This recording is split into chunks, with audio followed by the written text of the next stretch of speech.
दोस्तों आज अगर आप ये सोचते हो कि मुझे म्यूचुअल फंड्स में इन्वेस्ट करना स्टार्ट करना है तो आपके पास दो मेन रास्ते होते हैं। सबसे पहला आप अपने फ़ोन में जाओ और किसी भी डीमैट अकाउंट में अपना ओपन करा के और उसके अंदर डायरेक्टली आप जाके किसी भी म्यूचुअल फंड्स में इन्वेस्ट कर सकते हो। नेक्स्ट ऑप्शन ये होता है कि आप किसी बैंक में जाओ और बैंक भी आपको म्यूचुअल फंड्स बेचने की कोशिश करते हैं। इसके बाद कुछ म्यूचुअल फंड डिस्ट्रीब्यूटर्स होते हैं, कुछ थर्ड पार्टी एजेंट्स होते हैं जो आपको म्यूचुअल फंड सेल करने की कोशिश करते हैं। और इस टाइम पे बहुत सारे लोग ऐसे होते हैं जो आपको बहुत ज़्यादा रिटर्न्स यहाँ पे देने के वादे करते हैं कि हम आपको काफ़ी ज़्यादा रिटर्न्स दे देंगे। और इन सारी चीज़ों को देखते हुए हम काफ़ी ज़्यादा कंफ्यूज हो जाते हैं कि हमें किस म्यूचुअल फंड्स में इन्वेस्ट करना चाहिए। मार्केट के अंदर दो बेसिकली प्लान्स होते हैं, direct plan and regular plan, जिसके बीच में लोग कंफ्यूज होते हैं कि हमें डायरेक्ट प्लान के अंदर जाना चाहिए, रेगुलर प्लान्स के अंदर जाना चाहिए। पूरे सोशल मीडिया के अंदर काफ़ी ज़्यादा कॉन्ट्रोवर्सीज है कि डायरेक्ट प्लान अच्छा होता है या रेगुलर प्लान अच्छा होता है या फिर ये दोनों ही प्लान अच्छे नहीं होते हैं। बहुत सारे लोग अलग अलग चीज़ों पे बात करते हैं। आज के सेशन के अंदर हम डिटेल में समझने वाले हैं कि डायरेक्ट प्लान, रेगुलर प्लान्स क्या होते हैं, हमें किस में इन्वेस्ट करना चाहिए। और ये दोनों ही प्लान मेरे नज़रिए में काफ़ी ज़्यादा अच्छे हैं। ये डिपेंड करता है कि आप किस तरीके के इन्वेस्टर हो, आपका ह्यूमन बिहेवियर कैसा है, बहुत सारी चीज़ों पे डिपेंड करता है कि आपको किस प्लान में जाना चाहिए। बट उससे पहले अगर आप चैनल पे फर्स्ट टाइम आए हो तो मैं आपको बता दूं, हम इस चैनल के ऊपर एक काफ़ी अच्छी सीरीज़ कर रहे हैं, म्यूचुअल फंड पाठशाला सीरीज़, जिसके अंदर हम जीरो से एडवांस लेवल तक म्यूचुअल फंड को डीकोड कर रहे हैं, जिससे आपको एक सही डिसीजन लेने में काफ़ी ज़्यादा हेल्प हो। सो अगर आप चाहते हो कि इस सीरीज़ का कोई भी वीडियो आपसे मिस ना हो तो चैनल को अभी से सब्सक्राइब करके बेल आइकन को ऑल पे क्लिक कर दीजिएगा, जिससे आने वाले जितने भी सेशंस हैं उनके नोटिफिकेशन आप तक टाइम पर पहुंच पाए। अब हम बात करते हैं कि ये डायरेक्ट म्यूचुअल फंड्स और रेगुलर म्यूचुअल फंड्स के बीच में डिफरेंस क्या होता है। सो सबसे पहले हम समझते हैं कि एग्जैक्टली ये रेगुलर प्लान होते क्या है। तो रेगुलर प्लान वो प्लान होते हैं जो आपको एक बैंक से यहाँ पे डिस्ट्रीब्यूट करते हैं, या फिर जो म्यूचुअल फंड डिस्ट्रीब्यूशन के थ्रू जो यहाँ पे म्यूचुअल फंड डिस्ट्रीब्यूट किए जाते हैं।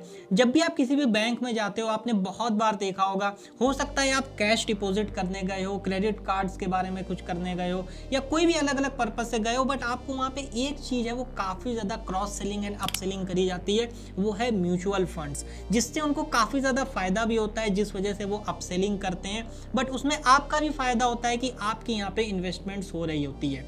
तो इस तरीके के जो प्लान्स होते हैं, जो बैंक्स आपको देते हैं, जो म्यूचुअल फंड डिस्ट्रीब्यूटर्स आपको देते हैं, वो यहाँ पे रेगुलर प्लान के अंदर आते हैं। बिकॉज यहाँ पे जो क्या है कि बैंक जो है वो आपको एक एडवाइजरी दे रहा होता है, आपके बिहाफ पे रिसर्च कर रहा होता है म्यूचुअल फंड्स पे, और आपको रेकमेंडेशन देता है, जिसके बिहाफ पे वो डिस्ट्रीब्यूटर या फिर बैंक आपसे एक छोटा सा कमीशन चार्ज करता है। ये बहुत बड़ा कमीशन नहीं होता है, बट लॉन्ग टर्म के अंदर एक काफ़ी बड़ा अमाउंट यहाँ पे बन जाता है। और ये देना हमारे लिए काफ़ी ज़्यादा ज़रूरी है या फिर नहीं है, इसके बारे में हम बाद में ही बात करेंगे। अभी आप सिर्फ इतना ही समझो कि रेगुलर प्लान वो प्लान होता है जो एक बैंक या फिर एक म्यूचुअल फंड डिस्ट्रीब्यूटर या फिर जो कॉर्पोरेट डिस्ट्रीब्यूटर्स होते हैं वो यहाँ पे प्रोवाइड करते हैं, वो यहाँ पे रेगुलर प्लान्स होते हैं। डायरेक्ट प्लान की बात करें तो जैसा इसका नाम है, आप इसको डायरेक्टली परचेज करते हो एएमसीज के थ्रू या जो डिस्काउंट ब्रोकर्स होते हैं। डिस्काउंट ब्रोकर्स कौन होते हैं? जैसे आप ग्रो है, जीरोधा है, या फिर आपका 5 पैसा है, एंजल वन है। मेरा कोई भी यहाँ पे बाइजनेस नहीं है कि आप यहाँ पे ग्रो से इन्वेस्ट करो, जीरोधा से इन्वेस्ट करो। ये पूरी वीडियो एजुकेशनल पर्पसेस की वजह से है, पूरी सीरीज एजुकेशनल पर्पसेस की वजह से है। तो ये आपको किस में भी इन्वेस्ट करना हो आप कर सकते हो, ये कोई रिकमेंडेशन मैं आपको नहीं दे रहा हूँ। बट जो यहाँ पर डायरेक्ट प्लान होता है, डायरेक्ट प्लान में इन्वेस्टमेंट करने का तरीका यही होता है कि आप डायरेक्टली अपने फ़ोन के थ्रू किसी भी डीमैट अकाउंट से ग्रो, जीरोधा या फिर जो भी ऐसी एप्लीकेशंस होती हैं, डायरेक्टली आप जाके यहाँ पे इन्वेस्ट कर सकते हो। तो क्या मुझे यहाँ पे कोई भी एक्सपेंस रेशियो देने की ज़रूरत नहीं है? देखिए ऐसा बिल्कुल भी नहीं है। ऐसा नहीं है कि आप डायरेक्ट प्लान में इन्वेस्ट कर रहे हो तो यहाँ पे आपको कोई एक्सपेंस रेशियो ही नहीं लगेगा। बट होता क्या है, जो एक्सपेंस रेशियो होता है वो रेगुलर प्लान से कम होता है। कितना कम होता है? 1%, 0.5%, 0.75%, इस तरीके के यहाँ पे नंबर्स होते हैं। तो डिफरेंस आपको सिर्फ इतना ही देखने को मिलता है। बट लॉन्ग टर्म में जैसा मैंने बोला अमाउंट काफ़ी ज़्यादा हो जाता है, वो आपका रेगुलर प्लान हो या फिर डायरेक्ट प्लान हो। बिकॉज यहाँ पे जो आपका फंड है मैनेजर है या फिर जो एएमसीज हैं वो आपके फंड पे, आपके पोर्टफोलियो पे काम कर रही हैं। तो इसके लिए बहुत सारी चीज़ें होती हैं। फंड मैनेजर की सैलरी है, एएमसी की कॉस्ट है, ऑपरेशनल कॉस्ट होती हैं, वो सारे पैसा आपके इस एक्सपेंस रेशियो से ही लिया जाता है। तो चलिए मैं आपको एक बेसिक सा प्रैक्टिकल एग्जाम्पल एग्जांपल देने की कोशिश करता हूं। मान लीजिए आपने एक इन्वेस्टमेंट करी है, इन्वेस्टमेंट अमाउंट आपका यहाँ पे 1 लाख रुपीज है, जिसपे आपको 12% पर एनएम के यहाँ पे रिटर्न्स यहाँ मिल रहे हैं। और 20 ईयर्स के लिए अगर आप यहाँ पे इन्वेस्ट करते हो तो आपका जो डायरेक्ट प्लान होता है उसके अंदर आपको 9.6 लाख रुपीज का रिटर्न मिलता है, बट जो रेगुलर प्लान होता है उसमें 8 लाख रुपीज का रिटर्न मिलता है। तो यहाँ पे जो 1.6 लाख का डिफरेंस है वो यहाँ पे डायरेक्ट एंड रेगुलर प्लान के बीच में आ जाता है, बिकॉज यहाँ पे जो एक्सपेंस रेशियो है वो दोनों का ही यहाँ पे कम ज़्यादा होता है। यहाँ पे मैंने कोई एक्सपेंस रेशियो नहीं लिया है, बिकॉज हर एक फंड का एक्सपेंस रेशियो अलग होता है। ये सिर्फ मैंने एक एग्जांपल दिया है आपको समझाने के लिए कि डायरेक्ट प्लान और रेगुलर प्लान के बीच में क्या एग्जैक्टली डिफरेंस होता है। बात यह है कि जब आप लॉन्ग टर्म तक यहाँ पे इन्वेस्ट करते हो तो आप डायरेक्ट प्लान में इन्वेस्ट करो या फिर रेगुलर प्लान में इन्वेस्ट करो, दोनों ही प्लान में आपको पता ही नहीं लग पाता है कि एग्जैक्टली आपने कितना एक्सपेंस रेशियो दिया है। बट सवाल ये है कि क्या हमें रेगुलर प्लान में इन्वेस्ट करना चाहिए या फिर डायरेक्ट प्लान में इन्वेस्ट करना चाहिए, जिसके बीच में काफ़ी ज़्यादा कॉन्ट्रोवर्सीज हैं। तो हम बात करने वाले हैं कि रेगुलर प्लान कब अच्छे होते हैं या फिर डायरेक्ट प्लान कब अच्छे होते हैं। ऐसा बिल्कुल भी नहीं है कि रेगुलर प्लान्स खराब होते हैं। मान लीजिए आपने एक फंड में इन्वेस्ट किया है और आपका अपने ऊपर एक सेल्फ कंट्रोल नहीं है कि आप इन्वेस्टमेंट्स को होल्ड कर पाओ, या फिर आपको उतनी नॉलेज नहीं है कि आप अपने लिए एक सही फंड सेलेक्ट कर पाओ।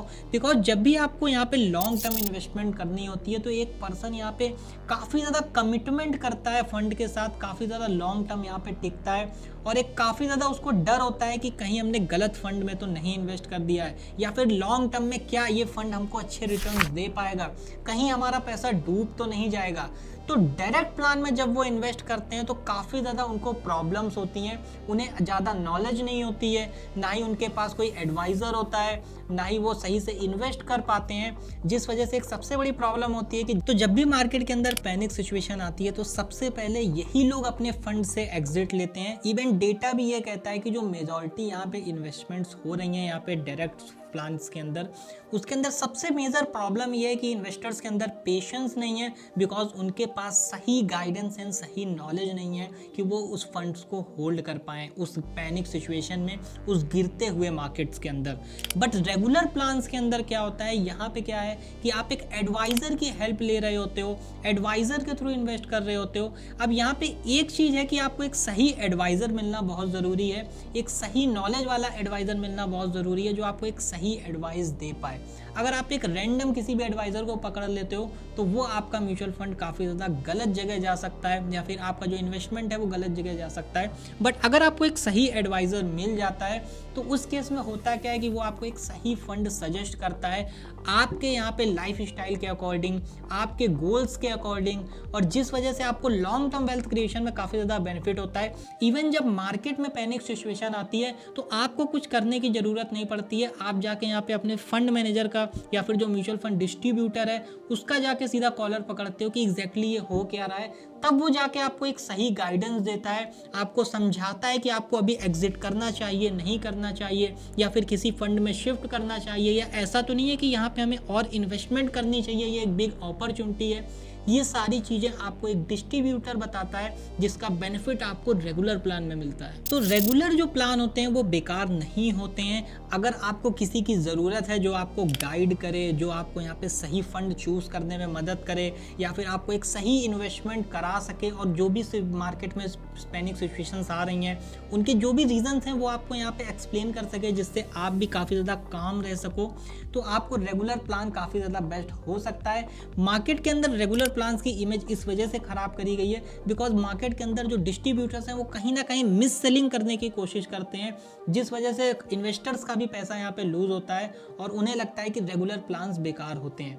बट फायदे की बात यहाँ पे ये है कि अगर आपको एक अच्छा डिस्ट्रीब्यूटर या फिर एक अच्छा रेगुलर प्लान मिल जाता है तो उस केस में आपको काफ़ी ज़्यादा हेल्प मिलती है, बिकॉज जहाँ पे आप डायरेक्ट प्लान के अंदर जाके किसी भी रैंडम म्यूचुअल फंड्स में इन्वेस्ट कर सकते थे, पैनिक सिचुएशन आने पे आप उसको सेल करते, लॉस बुक करते, वो सारे बेनिफिट्स आपको यहाँ पे रेगुलर प्लान्स के अंदर मिलते हैं, जिससे आपको यहाँ पे जो काफ़ी ज़्यादा वेल्थ क्रिएशन में भी बेनिफिट मिलता है, बिकॉज यहाँ पे आप फंड सेल नहीं कर रहे हो, आपने एक राइट फंड में इन्वेस्ट किया है, जिस वजह से आपके रिटर्न्स भी काफ़ी अच्छे हो जाते हैं। जहाँ पे आप डायरेक्ट फंड में रैंडम इन्वेस्टमेंट कर रहे थे, हो सकता है आप बहुत चांसेस हैं कि आप एक गलत फंड को भी चूज कर सकते हो वहाँ पे। सो मेरी एडवाइस आपको ये है कि अगर आप बहुत ज़्यादा नॉलेजेबल हो, आपको सारे म्यूचुअल फंड्स की नॉलेज है, आपको बहुत सारी सारी चीज़ों के बारे में पता है कि कैसे म्यूचुअल फंड वर्क करता है, कौन कौन से फंड्स होते हैं, आपके पास सेल्फ कंट्रोल भी है कि आप पैनिक सिचुएशन में भी इन्वेस्टमेंट्स को होल्ड कर सकते हो, तो डेफिनेटली आप डायरेक्ट फंड्स की तरफ जाओ, बिकॉज वहाँ पे आपको काफ़ी ज़्यादा बेनिफिट्स मिलेगा।